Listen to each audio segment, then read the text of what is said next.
Salut les amis, bon j'espère déjà que vous allez bien. Début d'année, donc bonne année à tous, j'espère que vous avez passé de bonnes fêtes. Donc on a repris les vidéos un peu tard cette année, je devais faire quelques vidéos avant Noël, bon, avec l'installation du garage, tout ça, ça a mis un peu de temps. Donc allez, on y retourne. Aujourd'hui, on va commencer, il y a quelques petites vidéos qui sont en cours, mais on va commencer déjà par une des premières que je voulais vous faire. J'en avais parlé et discuté avec certains abonnés donc sur les réseaux. En fin de compte, j'ai mon partenaire Lunch qui m'a envoyé la Lunch Elite BMW. Donc c'est une petite valise diagnostique en fin de compte qui permet de faire le diag sur tout ce qui va être BMW, Mini, Rolls. Donc je vous présente tout ça. On va faire des essais comme d'habitude sur une BMW. C'est parti.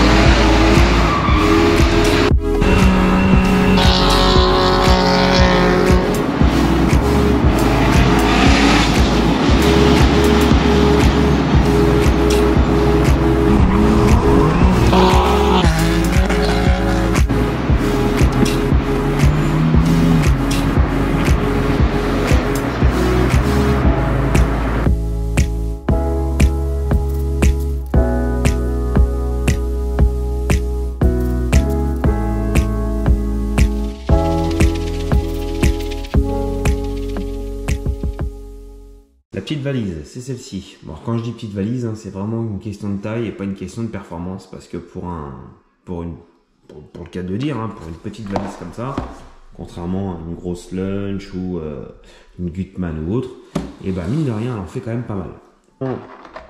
Donc une valise standard, voilà, avec donc un système OBD, voilà, ni plus ni moins, assez simple.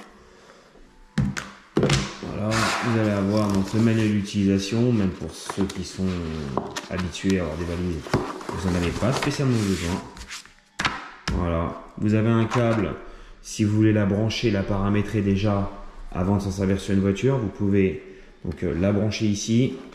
Avant d'aller faire des essais sur la voiture, ça m'a permis donc de la régler, de mettre le nom du garage, de remplir les Wi-Fi pour les mises à jour, etc. Donc ça c'est important de le faire, comme ça après vous êtes tranquille. C'est vrai que sur certaines valises que j'ai présentées, certaines personnes ont eu des bugs, je ne sais pas pourquoi, je ne peux pas vous dire, au niveau des installations, au niveau des mises à jour.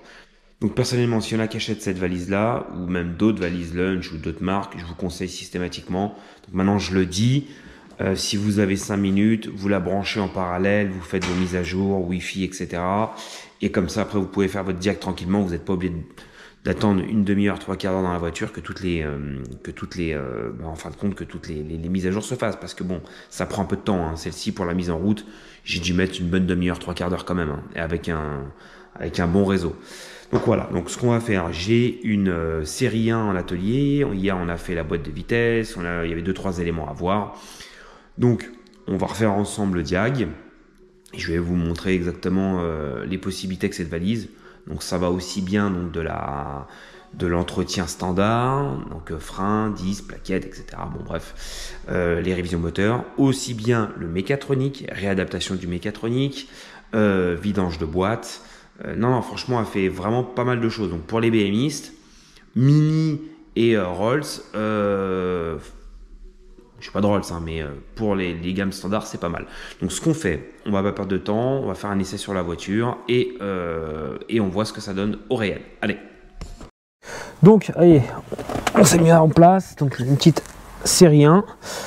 Donc je l'ai branché. Donc là, comme ça, ça vous permet de voir un petit peu le menu. Donc dans la globalité, ça change rien à ce qu'on fait habituellement. Ici, vous allez avoir donc tout ce qui va être réglage, les réseaux. Donc vous faites comme je disais tout à l'heure, vous installez votre Wi-Fi, vous faites vos mises à jour, vous réglez votre langue. Là, j'ai mis moi les infos du garage. Donc là, tout ça, c'est bon. Donc après, vous allez avoir plusieurs possibilités. Diagnostiquer, OBD2, réinitialiser, les mises à niveau et les centres commerciaux. Alors les centres commerciaux, on va le faire tout de suite, comme ça après on le met ça de côté. C'est que là, celle-ci est vendue que pour du BMW, Mini et Rolls. Si vous voulez, vous pouvez aller dans le centre commercial directement, comme ça. Bon, là, je suis connecté donc en parallèle sur le garage. Et vous pouvez, si vous voulez, donc garder ce petit boîtier-là, et rajouter des options Peugeot, Renault, Citroën, ouais, vous avez Volvo, vous avez ce que vous voulez, quoi, surtout ce que vous avez besoin. Donc ça, c'est si vraiment vous voulez rajouter. Donc là, l'optique n'est pas là. L'optique, c'est d'avoir une valise pour les BMistes, admettons, et avoir uniquement ça pour ce style de voiture-là. Donc là où c'est vraiment intéressant sur cette valise-là, c'est bon, bah bien sûr, vous allez avoir donc le diagnostic, donc ça, hop, donc là vous pouvez sélectionner, donc là BMW, hop, je lance, voilà, il va faire sa recherche, il va faire ce qu'il a besoin de faire, vous allez voir. Donc pour bien ce que j'ai, donc l'avantage c'est que bon là ça fait déjà donc quelques diacs que je fais avec, hein, c'est pas le premier, mais l'avantage c'est qu'il y a quand même pas mal de choses qu'on peut faire avec. C'est-à-dire, particularité, vous allez comprendre. Vous avez aussi bien de la remise à zéro boîte automatique, vous avez du turbo, de la vanne EGR, du codage injecteur. Donc franchement, pour une petite valise, bon après c'est là l'avantage, c'est qu'elle fait que quelques voitures, mais elle est assez poussée et ça c'est pas mal. Aussi bien sur BMW, donc pour ceux qui connaissent, vous savez que c'est un menu remise à zéro très particulier. Vous pouvez rentrer dedans, vous pouvez donc faire vraiment l'intégralité et ça c'est vraiment bien. Donc voilà, donc là elle a trouvé la voiture. Donc l'année, 120D, le type de motorisation. Voilà, ça fait son check. Donc vous pouvez sélectionner donc uniquement les parties qui vous intéressent, moteur, boîte, etc. Ou vous pouvez faire un check complet. Donc là, moi, on a fait la boîte automatique et on a fait pas mal de petites bricoles dessus. Donc je sais qu'il y a des défauts qui vont rester, comme les bougies qui sont HS, etc. Mais on a fait du capteur map, on a fait 2-3 bricoles, donc on va remettre à zéro ensemble. Et puis je vais vous montrer les différentes possibilités, surtout les options que vous allez pouvoir, on va dire, vous servir sur différentes BMW, si bien sûr la voiture le supporte. Donc là, c'est un modèle de 2004, on peut déjà faire quand même pas mal de choses, donc forcément, plus vous allez avancer dans le temps, et mieux ça sort, hein, de toute façon. Donc là, elle est en train de finir son check, voilà. Donc ça se passe toujours comme ça, en 2 temps. Premier temps, il check les options de la voiture. Deuxième temps, il fait un contrôle des calculateurs.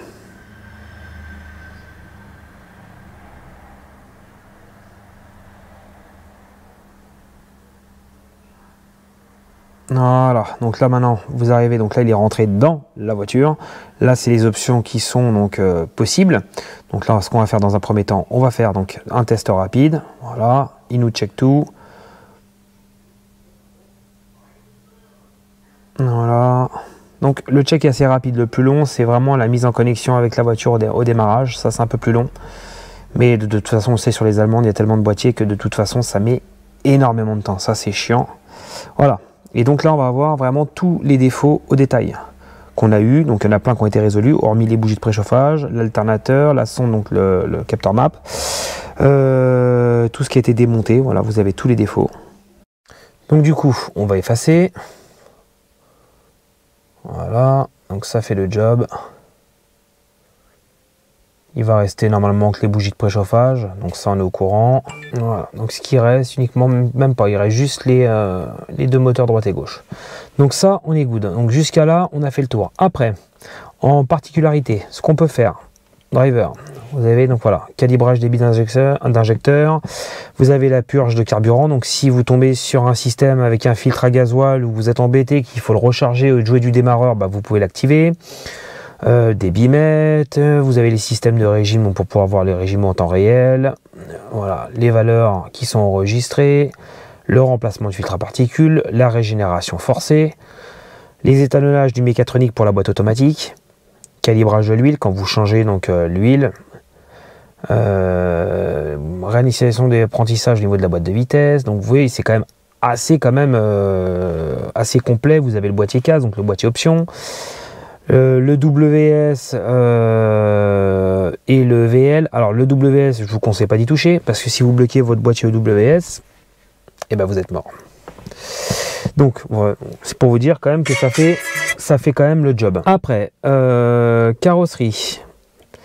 Voilà, initialiser les vitres, initialiser le taux ouvrant, les capteurs de pluie, si vous avez à faire un changement de pare-brise ou le régler. Il y a vraiment beaucoup de choses. Pour les BMW, vous le savez, quand vous changez la batterie, il faut l'enregistrer. Vous pouvez l'enregistrer. Il y a quand même beaucoup de choses. Désactivation si vous voulez désactiver l'huile. Ici, après, en continu, vous pouvez donc activer, désactiver le mode transport, les corrections d'entretien, si vous voulez augmenter ou baisser l'entretien. Ici, admettons, correction, je vous fais un exemple, hein, même si je ne vais pas le faire, mais au moins ça vous donne un exemple. La correction donc de l'entretien du véhicule avec les enregistrements. Ici, alors, c'en est où? Ça charge. Donc là, on est rentré donc dans le système. Vous avez donc la remise à zéro huile, système frein avant, frein arrière, liquide de refroidissement, examen du véhicule, le filtre à habitacle, le contrôle technique. Donc vous voyez, vous pouvez vraiment tout régler. Donc ça, c'est vraiment top sur celle-ci. Après, vous avez donc les corrections d'entretien standard. Vous avez les modifications. Vous pouvez activer le mode transport quand vous êtes en boîte automatique. Niveau des entretiens, donc ça on vient de le faire. Assistance conducteur, donc c'est pareil, dans les codages vous pouvez le faire, mais que si vraiment vous avez des choses intéressantes à faire, sinon il n'y a pas intérêt de s'amuser à aller là-dedans. Donc voilà, afficher les commandes du véhicule, les configurations, voilà, ça c'est les options que vous avez, qu'il y a sur la voiture, etc. Vous pouvez personnaliser. Alors, il y a certaines options qui sont à faire, un peu comme le Carly. Moi, je ne m'aventurerai pas trop, mais c'est faisable. Voilà. Capteur de pluie, vous pouvez quand même reparamétrer certaines choses, comme les airbags, le système de transmission. Voilà. Après, dans le reste, vous avez donc le système anti-vol, donc l'IMO, le WS, si vous préférez. Alors, est-ce que celle-ci, on va pouvoir entrer dedans? Non, on ne peut pas entrer dedans. Ça, on l'a fait. Alors, le balayage du système, c'est en fin de compte, le balayage du système, c'est complètement différent du, en fin de compte, du test rapide. Le balayage du système, en fin de compte, ça va vous donner réellement chaque boîtier qui est possible de communiquer avec la voiture. Voilà, donc là, admettons, ça va nous donner l'ABS, le système donc pour le TCM, le système donc pour tout ce qui va être transmission, le SR, le boîtier CAS, donc c'est le boîtier qui vous permet de gérer le système de pluie, le système de carreaux. Donc dans la globalité, sur une petite valise comme ça, on peut faire quand même des choses qui sont intéressantes. Alors après, en sachant que vous pouvez à tout moment, même si vous êtes en diag, à tout moment revenir sur la partie luminosité, vous pouvez faire de la capture d'écran. Donc là, vous avez le système qui est resté donc activé en haut, le petit appareil photo. Donc c'est-à-dire, c'est que là, si demain je veux faire, vous avez envie de vous faire un petit screen, bon bah voilà, là, mettons au hasard, paf, je fais ça, je fais un screen, hop, il me l'a pris en photo. Donc là, il m'a fait mon enregistrement, voilà, capture d'écran effectuée. Donc vous avez vu dans la globalité, c'est une valise quand même qui est assez poussée pour du BMW. Après c'est sûr qu'on va pas faire 36 milliards de marques, mais admettons pour du BMW, de la Mini, c'est amplement suffisant. C'est une valise qui est relativement abordable, on est aux alentours des 140 € ou 150 € si je dis pas de bêtises. Donc ça peut être quand même vachement pratique. Bon, je reviens encore une fois pour du BMiste, du Mini. Après, personnellement, je donne mon point de vue personnel, je ne pense pas qu'il y ait un intérêt réel à prendre une valise comme ça et puis à rajouter d'autres marques. À ce moment-là, il vaut mieux passer sur un modèle un peu plus cher qui vaut peut-être 200 ou 300 € et partir sur un modèle supérieur. Mais quelqu'un qui est vraiment que du BM, et bah pour moi c'est largement suffisant. Après, petit bémol, donc pour admettons les E39, ne vous faites pas avoir. On a eu le cas avec mon cousin qui a la E39, il a la prise OBD habitacle et il a la prise moteur, donc la prise 20 pins si je dis pas de bêtises, ouais, 21 pins, 20 pins, vaut mieux passer côté moteur, parce que vous pourrez faire beaucoup plus de choses que si vous passez côté habitacle. Donc ça, malheureusement, ça va être un petit adaptateur en supplément qu'il va falloir acheter, qui n'est pas vendu dans le kit. Alors je ne sais pas combien que ça vaut, j'essaierai de vous mettre ça en plus dans la description, je mettrai le lien qui vous permet donc de commander juste ce petit raccord rapide, et en même temps que le lien de cette valise là avec les codes promo, puisqu'il y aura sûrement un code promo au moment où je vous sortirai la vidéo. Donc les amis, j'espère que cette petite vidéo vous a plu. Écoutez, pensez à partager, le petit pouce bleu, et puis je vous dis à la prochaine. Allez, ciao.